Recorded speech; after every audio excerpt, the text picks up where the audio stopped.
Hello everyone, welcome to ITLS Academy online courses in medical microbiology. Today we are going to start our new unit, that is cellular and molecular microbiology. In this unit we are going to learn about the morphology of microorganism, the growth of microorganism, bacteriophages, etc. And this would be your third chapter, and in this chapter we are going to learn about a bacterial morphology, how the bacteria look like, right? So we start with a bacteria. What is a bacteria? Bacteria are omnipresent. In our last unit we had learned about microorganisms are omnipresent, they are microscopic in nature, they are unicellular, etc. Right? So bacteria is also a unicellular microorganism which are prokaryotic in nature. Of course they are microscopic, they are very small in size, we cannot see them with our naked eyes, and we can see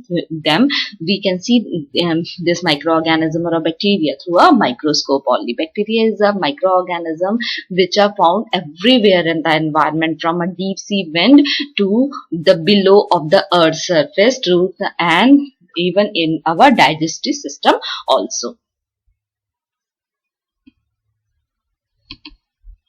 To understand the sizes, what is the size of bacteria, we need to know the measurement unit used in microbiology. So let us learn about the measurement unit. The unit of measurement used in bacteriology or mainly in the microbiology is a micron, and also this microns are also called as a micrometer. 1 micrometer is 1/1000th of a millimeter.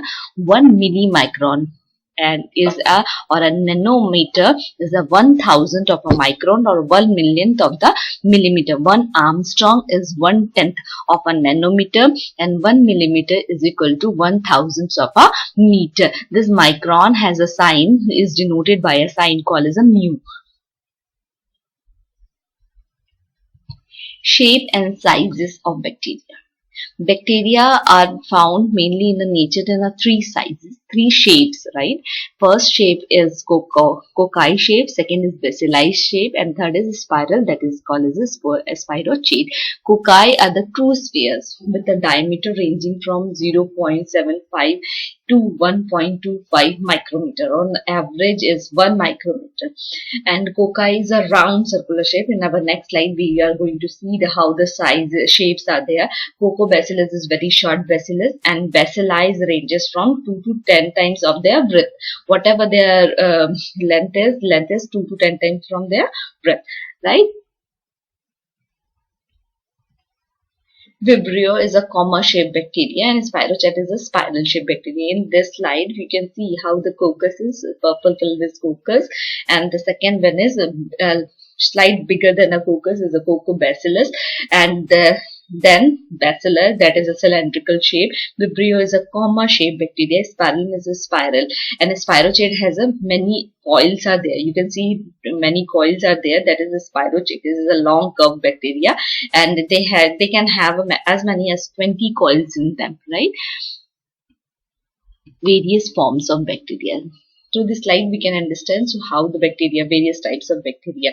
The first thing, that is figure number A, you can see the Diplococcus. Diplococcus means the cocci is present in a two form.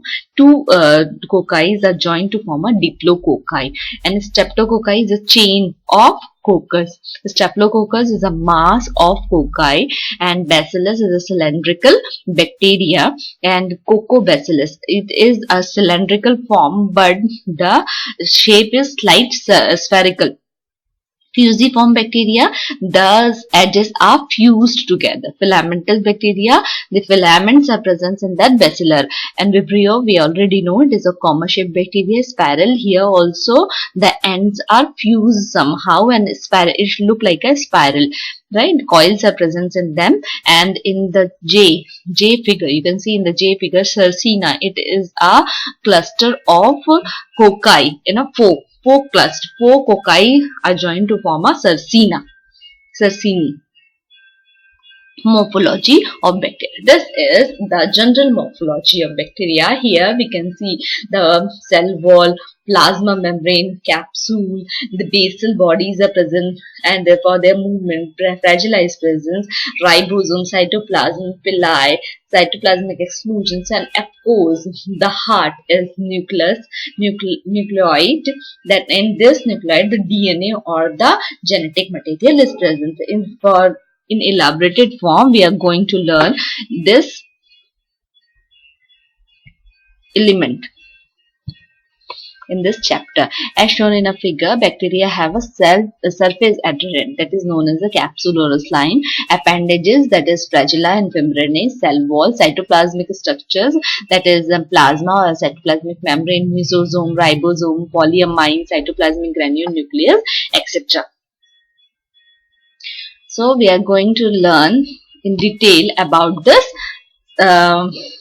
morphological forms which are present in bacteria. First we are going to learn about the appendages. Right? Appendages is in bacteria, two type of appendages are present. First is flagella. This is also called as a organ of locomotion. Organisms which are motile through flagella. The organisms which are motile through flagellas are Vibrio, spiral and spirochetes. A bacterial flagellum is made up of several thousands of molecules subunit called as a flagellum. Flagella जो है वो locomotions के लिए होता है और ये जो flagella है ये ज्यादातर Vibrio, स्पाइरिला और स्पायरोचेट्स में प्रेजेंट रहता है. फ्लैजेलम जो बने हुए होते हैं वो फ्लैजेलिन के थाउजेंड्स ये प्रोटीन सब यूनिट है जो कि थाउजेंड्स ऑफ मॉलिक्यूल्स को मिला के बनाते हैं. दैट इज अ फ्लैजेलिन प्रोटीन और ये निर्माण करते हैं बैक्टीरियल फ्लैजेलम का. बैक्टीरिया की जो लेंथ होती है दैट इज 3 to 20 माइक्रोमीटर और जो उसकी डायमीटर होती है that is a dia 0.01 to 0.013 micrometre. जो फ्लैजेलर एंटीजन होते हैं that antigen is known as H antigen और Hauch antigen. Right.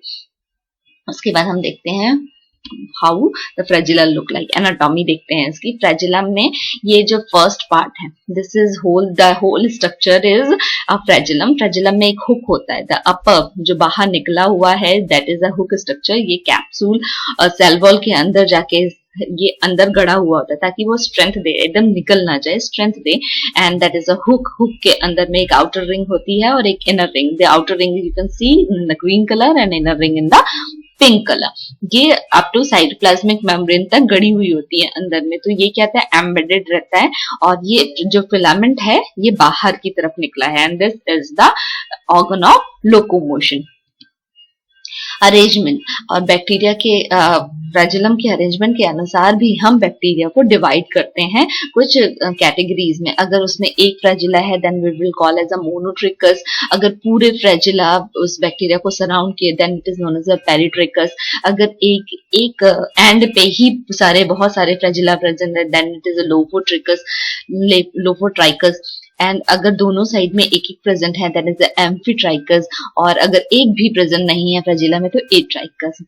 In this way we classify bacteria on the basis of flagellum present in them. Right. और अगर polar flagellated bacteria है तो उसकी जो मोबिलिटी है वो बहुत ज्यादा रहेगी. विब्रियो के केस में वो बहुत फास्ट मूव करता है. 20 माइक्रोमीटर की जो डिस्टेंस है वो एक सेकेंड में वो पूरी कर लेता है. और हर एक फ्लैजेला जैसे ही हर एक जेनरा में अगर बैक्टीरिया का कोई भी जेनरा है और जेनरा टू जेनरा फ्लैजेला का जो केमिकल कंपोनेंट है वो डिफरेंट करता है. यही बनाता है उसको एंटीजेनिकली डिफरेंट. एक बैक्टीरिया दूसरे बैक्टीरिया से एंटीजेनिकली डिफरेंट फ्लैजेला के केमिकल कंपोजिशन के बेसिस भी होता है. फिब्रिने को हम पिलाई के नाम से भी जानते हैं और सिंगुलरिस को पिलस भी कहते हैं. It is a hair like structure. अभी हमने देखा कि फ्लैजेला बहुत बड़ा लंबा सा एक स्ट्रक्चर है जो कि लोकोमोशन के लिए हेल्प करता है. पिलस भी है पर पिलस पूरे बॉडी में छोटे छोटे जैसे आप देखते हैं ब्रश में छोटे छोटे निकले रहते हैं ब्रश के तार, वैसे ही सेम पिलस रहता है एक बैक्टीरिया के ऊपर में. जनरली ये हमको देखने को मिलता है ग्राम नेगेटिव बैक्टीरिया में. अभी आप लोगों को शुरू के लेक्चर्स में मैंने बताया हुआ था कि ग्राम negative and gram positive bacteria. तो ज्यादातर हमको पिलाई किसमें देखने को मिलता है ग्राम नेगेटिव बैक्टीरिया में. The only gram positive bacteria which has this पिलाई इज कॉर्निबैक्टीरियम जनरली. ज्यादातर पिलाई ग्राम नेगेटिव बैक्टीरिया में मिलते हैं, ग्राम पॉजिटिव में नहीं मिलते, फिर एक्सेप्शंस है। ग्राम पॉजिटिव में मिलते हैं कॉनिबैक्टीरियम लिनेन। फिब्रिने are the organ which help bacteria in adhering to the surface. ये एक फिब्रिने एक ऐसा ऑर्गन है जो कि मूवमेंट तो कराता ही है थोड़ा बहुत, उसके साथ में ये सेल सरफेस के एडहरेंस में काम आता है। अगर पिलाए है तो वो दूसरे बैक्टीरिया के अटैचमेंट में काम आता है। तो ये बेसिक डिफरेंसेस होता है। अगर ये फिब्रिने है then it help to attach the bacteria on the surface of anything, और अगर पिलाए है तो सिर्फ ये बैक्टीरिया के से अटैचमेंट करने में मदद करता है। जैसे कि हमने देखा कि फ्लैजिला फ्लैजिलिन प्रोटीन से बना होता है, वैसे ही पिलाए पिलिन प्रोटीन से बना होता है। पिलाए ऑफ डिफरेंट बैक्टीरिया एंटीजेनिकली, फ्लैजिला में भी वैसे ही था, डिफरेंट बैक्टीरियाज में एंटीजेनिकली वो डिस्टिंक्ट होते थे, और जब भी वो किसी बॉडी में एंटर करते हैं तो ये फॉर्मेशन एलिसिट करते हैं एंटीबॉडी फॉर्मेशन में किसी भी होस्ट के अंदर। What are the functions of पिलाए? पिलाए के मेनली फंक्शंस होते हैं एडिशंस में चिपकने के लिए, ताकि वो न्यूट्रिशनल जो न्यूट्रिशन कंटेंट है या कंपोजिशंस है वो दूसरे से या एनवायरनमेंट से ले सके अंदर में। और इनका एक और होता है जेनेटिक ट्रांसफॉर्मेशंस एक बैक्टीरिया से दूसरे बैक्टीरिया में, and this process known as conjugation और कॉलोनाइजेशन से। अगर बैक्टीरिया को अपनी कॉलोनी ग्रोथ करनी है तो उसको एक जगह कहीं चिपकना होगा, नहीं तो वो बह जाएगा या कहीं पर भी वो डिस्ट्रॉय हो जाएगा नेचर में। For a colonization of bacteria also pili help them. Cell wall, cell wall क्या काम करता है? सेल वॉल जो है मेनली इट्स आउटर सरफेस, ये एनवेलप है, a portion of cell envelope, और ये एक्सटर्नल में साइटोप्लाज्मिक मेम्ब्रेन में और इंटरनल में कैप्सूल से बना होता है। ग्लाइकोकैलिस इसको कहते हैं। केमिकल कंपोजिशन जो होती है they are mainly formed of mucopeptide, और इसको बोलते हैं N acetyl glucosamine and N acetyl muramic acid. N acetyl glucosamine is NAG and N acetyl muramic acid is NAM. तो जो सेल वॉल रहता है बैक्टीरिया का वो दिस नाग नाम से क्रॉस लिंकिंग से बना होता है। ठीक है, ग्राम पॉजिटिव बैक्टीरिया जो है वो स्पेसिफिक प्रोटीन, इसमें एक स्पेसिफिक प्रोटीन रहते हैं and polysaccharides are present which are attached to a peptidoglycan including the teichoic acid, और यही सब चीजें ग्राम नेगेटिव बैक्टीरिया में प्रेजेंट तो रहते हैं, डिस्टिंक्ट थोड़ा सा डिफरेंट रहता है पर लूजली अरेंज रहते हैं। ग्राम पॉजिटिव में ये बहुत ज्यादा मात्रा में और अच्छे से अटैच रहते हैं, पर ग्राम नेगेटिव में they are very distinct and loosely arrange layer.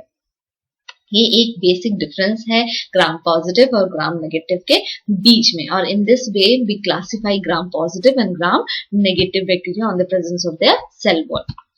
देखिए इसमें आप देख सकते हैं कि जो सेल वॉल है इसमें आपको दिखेगा एक layer that is a lipopolysaccharide. Purple layer is a lipopolysaccharide in a protein layer. Green जो लेयर आपको दिख रही है फर्स्ट वाला फिगर देखिए that is a peptidoglycan, and red उसके बीच में जो व्हाइट एक है रेड और ग्रीन के बीच में that is a periplasmic spaces, and जो रेड वाला है that is a cytoplasmic membrane. जो थर्ड फिगर है उसमें देखिए A and B. Cell wall A is a gram positive cell wall and B is a gram negative. इसमें आप ऊपर वाली लेयर देखिए उसमें देखेंगे कि आप जो क्रॉस लिंक्ड है that is a teichoic acid purple colour से, second one is peptidoglycan green colour से, and the cell wall is cell membrane is a red colour. अब इसमें देखिए ग्राम नेगेटिव में ऊपर वाली जो लेयर है दैट इज अ लिपोपॉलीसेकेराइड, उसके बाद फॉस्फोलिपिड आता है, उसमें फिर पेप्टिडोग्लाइकेन जो है वो बहुत कम है, इसमें बहुत थिक है, इसमें बहुत थिन है, और जो सेल मेम्ब्रेन है उसमें भी एक बराबर ही है, पर mainly the differences occur in peptidoglycan. Teichoic acid present है ग्राम पॉजिटिव में, ग्राम नेगेटिव में नहीं है, उसकी जगह में क्या है लिपोप्रोटीन है, फॉस्फोलिपिड है एंड लिपोपॉलीसेकेराइड है। This are the basic differences between a gram negative and a gram positive cell wall of a bacteria. ठीक है, अब ये कैरेक्टरिस्टिक है जो मैं आपको बता चुकी हूँ कि पेप्टिडोग्लाइकेन ग्राम पॉजिटिव में थिक रहता है, ग्राम नेगेटिव में थिन रहता है। और एसिड फास्ट बैक्टीरिया जो रहते हैं ये एसिड फास्ट बैक्टीरिया इसलिए है क्योंकि ये एक एसिड फास्ट स्टेनिंग है जो अपने अंदर लेते हैं, ना ही वो ग्राम पॉजिटिव के जैसे होते हैं ना ही ग्राम नेगेटिव, वो थोड़े डिफरेंट बैक्टीरिया होते हैं। ठीक है, उसके बाद में है लिपिड। ज्यादातर टीबी ट्यूबरकुलोसिस के जो बैक्टीरिया होते हैं they are acid fast bacteria. Lipid lipid layer जो रहती है वेरी थिन लिटिल रहती है, आउटर मेम्ब्रेन पॉजिटिव बैक्टीरिया में प्रेजेंट नहीं रहेंगी, नेगेटिव बैक्टीरिया में प्रेजेंट रहेगी। पेरिप्लाज्मिक स्पेसेस जो हैं वो ग्राम नेगेटिव बैक्टीरिया में प्रेजेंट है, ग्राम पॉजिटिव में नहीं प्रेजेंट है और एसिड फास्ट में भी नहीं प्रेजेंट है। सेल शेप बहुत रिजिड रहता है और ग्राम नेगेटिव का बहुत फ्लेक्सिबल रहता है, थोड़ा रिजिड, कभी कभी वो फ्लेक्सिबल भी रहता है, पर हमेशा ग्राम पॉजिटिव हमेशा रिजिड रहेगा। एंजाइम डाइजेशन किसके थ्रू होता है? प्रोटोप्लाज्म, इसमें है स्फेरोप्लाज्म और डिफिकल्ट एसिड फास्ट बैक्टीरिया है where they are very difficult to digest. Sensitivity to antibiotic and dyes, तो सबसे ज्यादा जो रहता है सेंसिटिव है gram positive, then gram negative, उसके बाद में acid fast. Function of cell wall, cell wall का क्या फंक्शन है? ये तो सबसे पहले बैक्टीरिया को एक शेप प्रोवाइड करता है, उसके बाद एक रिजिडिटी देता है एक ऑर्गेनिज्म को, एनवायरमेंटल जो हार्श एनवायरमेंट है उसे वो प्रोटेक्ट करता है, ठीक है। उसके बाद में ये रिसेप्टर साइट है किसी भी फेजेस के लिए, और ये एक्शन साइट है एंटीबॉडी के एक्शन, एंटीबॉडी एंटीजन का जो रिएक्शंस होता है, इसकी ये साइट है सेल वॉल, और ये प्रोवाइड करता है अटैचमेंट टू द कॉम्प्लीमेंट। अगर हमारी बॉडी में चला गया तो कॉम्प्लीमेंट सिस्टम जो अटैच होगा, एक्सिलेट होगा, उसके लिए ये अटैचमेंट का प्रोवाइड करता है। Contain a component toxic to the host, और इसमें कुछ कंपोनेंट ऐसे प्रेजेंट रहते हैं, अगर ये किसी होस्ट के अंदर में घुस गया है तो ये टॉक्सिक सब्सटेंस रिलीज करता रहेगा। Determine the gram staining character on this basis of the cell wall, how the cell wall is, उसके बेसिस पे हम gram positive gram negative bacteria को डिस्टिंग्विश कर सकते हैं, और ग्राम स्टेनिंग का कैरेक्टर यही बताता है। The site of action of a colicin, colicin के एक्शन के लिए भी सेल वॉल में ही, सेल वॉल के ऊपर ही ये कोलिशीन का एक्शन होगा। Cytoplasmic structure, now we are going to learn about a cytoplasmic structure. It is a delicate structures which separate the rigid cell wall from the content of cytoplasm. ठीक है, ये जो cytoplasm है उसमें ये रिजिड स्ट्रक्चर रहता है, जो भी कंटेंट प्रेजेंट है साइटोप्लाज्म के अंदर में उसको वो अलग करता है। अब इसमें क्या रहता है? Plasma membrane are dynamic constantly changing entities, जो उसके ऊपर में झिल्ली बनी हुई है प्लाज्मा मेम्ब्रेन की सेल वॉल के अंदर में, ये बहुत चेंज होती रहती है, जिस हिसाब से बैक्टीरिया मूवमेंट करेगा उस हिसाब से कॉन्स्टेंटली चेंजिंग एंटिटी है। ये ट्रांसपोर्ट को रेगुलेट करता है in and out of the cell, और synthesis of a cell wall component में भी ये हेल्प करता है। सेल वॉल का अगर कहीं डैमेज है सेल वॉल, तो उसके सिंथेसिस के न्यूअर कंपोनेंट के लिए भी ये हेल्प करता है। डीएनए रेप्लिकेशंस में मदद करता है अपना साइटोप्लाज्मिक स्ट्रक्चर। कुछ प्रोटीन सिक्रीट करता है, रेस्पिरेशन उनके अंदर में होती है, कैप्चर्स एनर्जी इन एटीपी, और एनर्जी को वो अपने अंदर में लेते हैं। एटीपी जनरेशन जब भी होगा तो वो कुछ एनर्जी रिलीज करेगा, उस एनर्जी को कैप्चर करने में भी साइटोप्लाज्मिक स्ट्रक्चर्स हेल्प करता है। It's a site of certain antibiotics, that is a polymyxin. ये बहुत सारे एंटीबायोटिक की एक्शन साइट्स होती हैं, जैसे कि पॉलीमिक्सीन।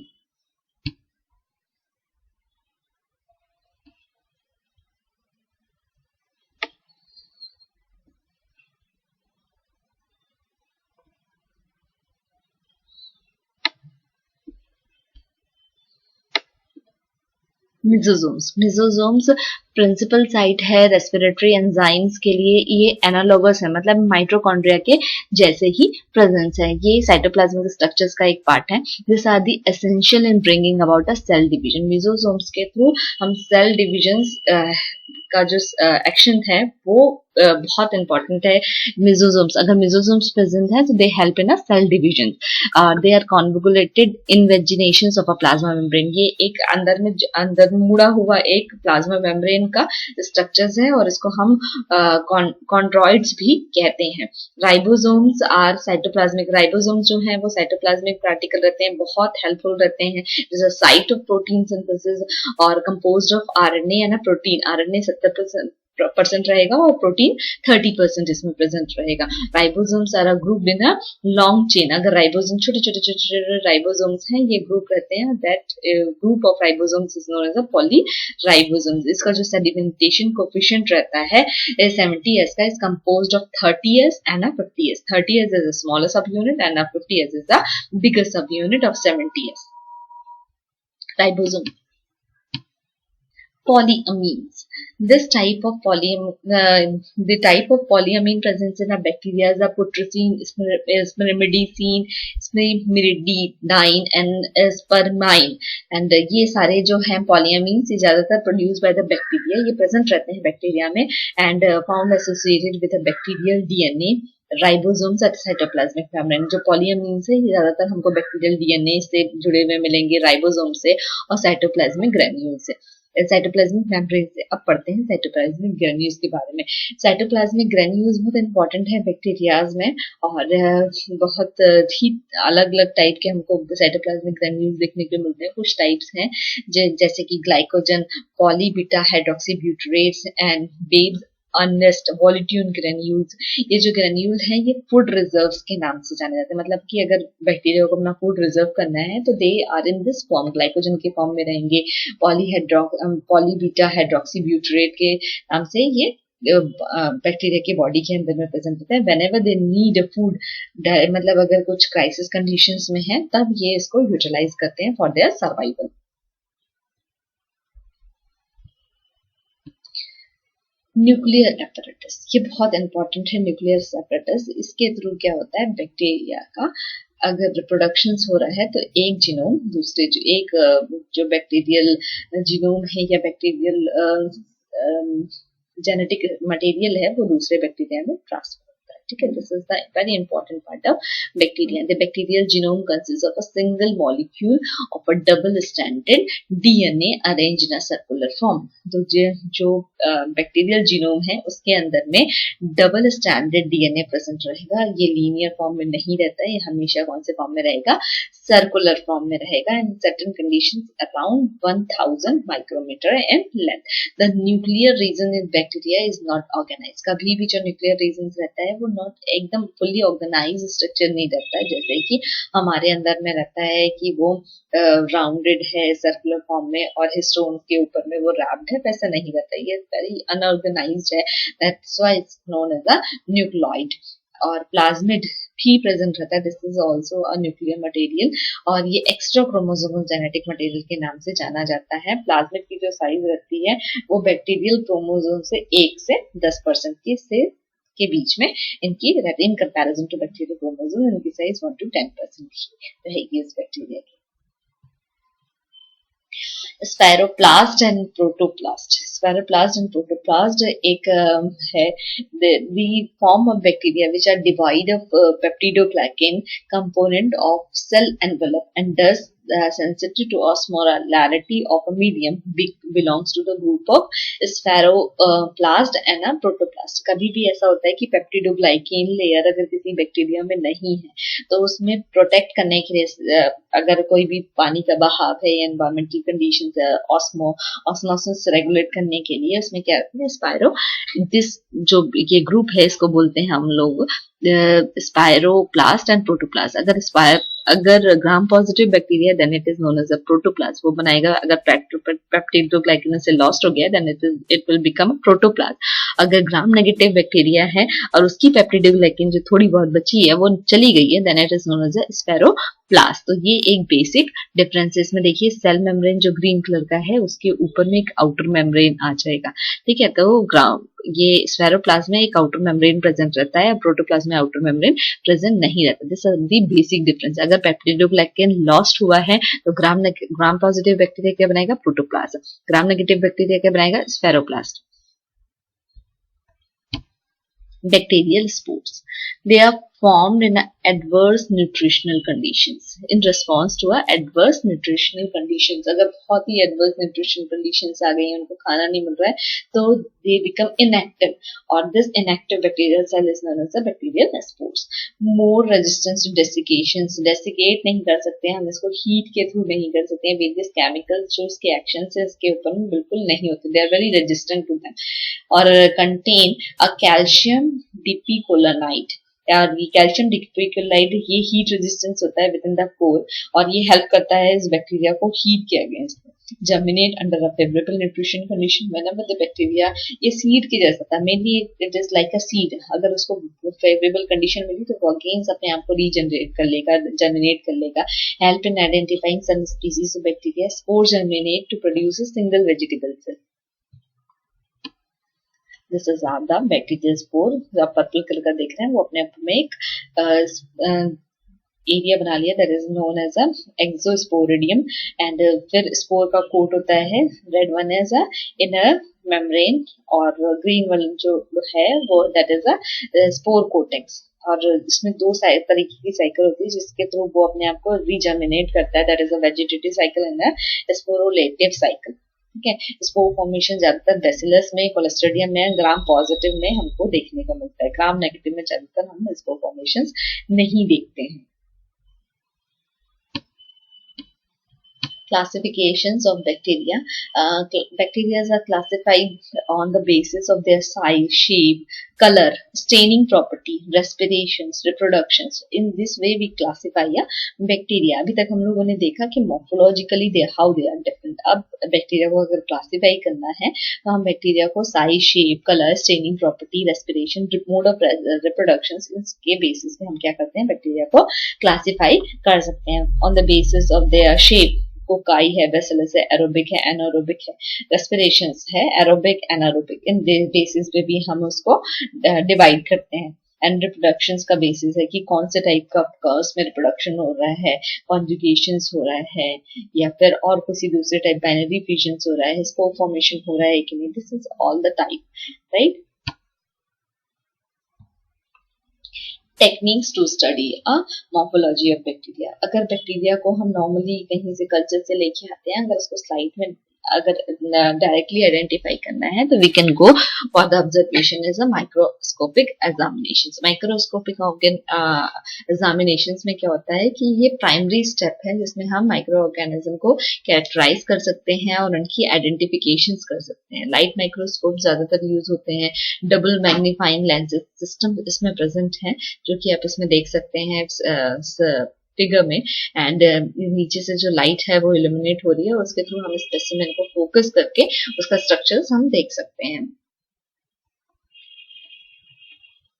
जो माइक्रोस्कोप्स यूज होते हैं माइक्रोबायोलॉजी लैब में, they are having a different types और डिफरेंट प्रॉपर्टीज होती है। मेनली रिजॉल्विंग पावर है। रिजॉल्विंग पावर एक ऐसा ऑप्टिकल सिस्टम है या फिर एक ऑप्टिकल ऐसा पावर है जो कि दो ऑब्जेक्ट को डिस्टिंग्विश कर सकता है। अगर सेल वॉल है और साइटोप्लाज्मिक मेम्ब्रेन है, उस दोनों को क्या करेगा, वो जितना अच्छा उसका रिजोल्यूशन प्रॉपर्टी रहेगा हम उसको डिसॉल्व करके देख सकते हैं कि कितना मोटा हमारा सेल वॉल है, सेल मेम्ब्रेन है और कितना हमारा cytoplasmic membrane. In this way we can resolve. तो अलग अलग माइक्रोस्कोप अलग अलग चीजों के लिए यूज होता है। You can see in the comparison box, इसमें ब्राइट फील्ड माइक्रोस्कोप है जिसकी मैग्निफिकेशन 2000x है, और उसके बाद में फिर ट्रांसमिशन इलेक्ट्रॉन माइक्रोस्कोप की जो मैग्निफिकेशन है दैट इज 1 लाख, और उसके बाद में फिर स्कैनिंग है, तो स्कैनिंग का 1 लाख है, दैट इज 10 लाख। ठीक है, तो इन दिस वे जो माइक्रोस्कोप है, अलग अलग माइक्रोस्कोप अलग अलग यूज के लिए हम यूज करते हैं। अलग अलग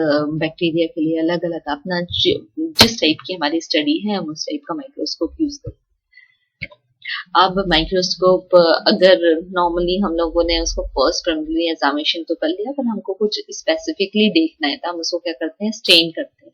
ये बैक्टीरिया को हमको जानना है कि अगर हम बिना स्टेन किए या बिना उसको कलर किए हम देखेंगे तो हमको एक बैक्टीरिया, नॉर्मली सब बैक्टीरिया सेम दिखेंगे, पर अगर हमको बेटर रिजोल्यूट वे में क्लासिफिकेशन करना है तो हम क्या करते हैं, माइक्रोबायोलॉजी में स्टेनिंग करते हैं। तो सबसे पहले स्टेनिंग करने के लिए हमको क्या चाहिए, कल्चर चाहिए। कल्चर को हम स्मेयर बनाते हैं। स्मेयर जो प्रोसेस है इसमें क्या होता है, सबसे पहले इस प्रोसेस को रॉबर्ट कोच ने डेवलप किया था, और ये हम बनाते हैं कि कोई भी लिक्विड सस्पेंशन है जिसमें कल्चर मीडियम है उसको स्लाइड के ऊपर रख के हम थिन लेयर बनाते हैं और उसको एयर डाई करते हैं। This the process is known as smearing. उसके बाद हम फिक्सेशन करते हैं। फिक्सेशन क्या आता है, हीट फिक्स करते हैं ताकि वो जो बैक्टीरिया है वो बहे नहीं, उसमें कोई दूसरा बैक्टीरिया आके रहे नहीं, तो इसके लिए हम उसको फिक्स करते हैं। This process is known as heat drying, जो होता है हीट ड्राइड स्मीयर्स जो होते हैं उसको हम the process known as fixation. Fixation के बाद हम स्टेनिंग में आते हैं। स्टेनिंग एक प्रोसीजर है जिसमें हम कलर्ड केमिकल डाई डालते हैं स्मीयर के ऊपर में, और जिस तरीके की वो डाई लेता है उस तरीके की बैक्टीरियल क्लासिफिकेशन हम कर देते हैं। बेसिकली जो स्टेनिंग टेक्निक है depend upon the positive and the negative staining. Positive staining में क्या होता है कि कलर्ड बाय अ डाई, और नेगेटिव स्टेनिंग में इट्स अ कलरलेस। बैकग्राउंड जो रहेगा वो जो स्टेन नहीं रहेगा। पर नेगेटिव स्टेनिंग में जो बैकग्राउंड है वो कलर रहेगा, आपका जो स्पेसिमेन है वो कलर नहीं रहेगा। Dye use, basic dye use करते हैं। नेगेटिव स्टेनिंग में एसिडिक डाई यूज करते हैं। टाइप ऑफ स्टेनिंग, बहुत टाइप के स्टेनिंग है पॉजिटिव स्टेनिंग करने के लिए। नेगेटिव स्टेनिंग के लिए कुछ फ्यू टाइप्स हैं। तो simple stain require a single dye. एक अगर सिंपल स्टेन हमको करना है तो एक डाई करना है, और एक डिफरेंशियल स्टेनिंग अगर है तो उसमें दो डिफरेंट कलर की डाई यूज होती है, प्राइमरी डाई और काउंटर स्टेनिंग डाई। ठीक है, तो सिंपल स्टेनिंग में सिर्फ एक सिंगल डाई यूज होती है। डिफरेंशियल स्टेनिंग में हम दो टाइप की कलर डाई यूज करते हैं। पहला जो है that is a primary dye, और the second one is a counter staining. And this way we perform the gram staining और acid fast staining procedure। सबसे पहले अगर ग्राम स्टेनिंग को मैं आपको एक्सप्लेन करूं, ग्राम स्टेनिंग में क्रिस्टल वायलेट डालें। क्रिस्टल वायलेट डालने के बाद में जो पूरा बैक्टीरिया अगर उसमें प्रेजेंट है तो वो कौन सा कलर ले लेगा, वायलेट कलर ले लेगा। फिर इसमें ग्राम आयोडीन डालें। ग्राम आयोडीन डालने के बाद में कुछ बैक्टीरियाज हैं, उस देखिए आपको उसमें पर्पल दिख रहे हैं और कुछ वो वॉश आउट हो गए हैं। उसके बाद एसीटोन डालते हैं या अल्कोहल डालते हैं। उसके बाद हम काउंटर स्टेन डालते हैं, that is a methylene red. अब इसमें जो है पर्पल कलर का जो आपको दिख रहा है, आयोडीन डालने के बाद में कुछ पर्पल स्टेन हुए हैं, that is a gram positive. और जो पिंक स्टेन हुआ है मिथाइल रेड जो ले रहा है, that is a gram negative bacteria. तो एक कल्चर में हम ग्राम पॉजिटिव और ग्राम नेगेटिव बैक्टीरिया ग्राम स्टेनिंग के थ्रू देख सकते हैं। और अभी ये है सेकंड जो प्रोसीजर आप देखेंगे, that is the acid fast staining. इसमें हम स्लाइड लेते हैं। स्लाइड के बाद में इसमें जो डालते हैं पहला जो डाई है, दैट इज द कार्बोल फ्यूजीन। उसके बाद में हम स्ट्रीम करते हैं, उसको हिलाते हैं स्मीयर को। उसके बाद एसिड अल्कोहल डालें, फिर मिथिलीन ब्लू डालें। अब एयर ड्राई किए। अगर इसमें पिंक कलर का आपको दिखेगा, then it is the acid fast bacteria. अगर आपको वो ब्लू कलर का दिखने लग गया, that is a non acid fast bacteria. In this way we classify the acid fast bacteria and the non-acid fast bacteria. Thank you all for listening the lecture nicely. Have a good day.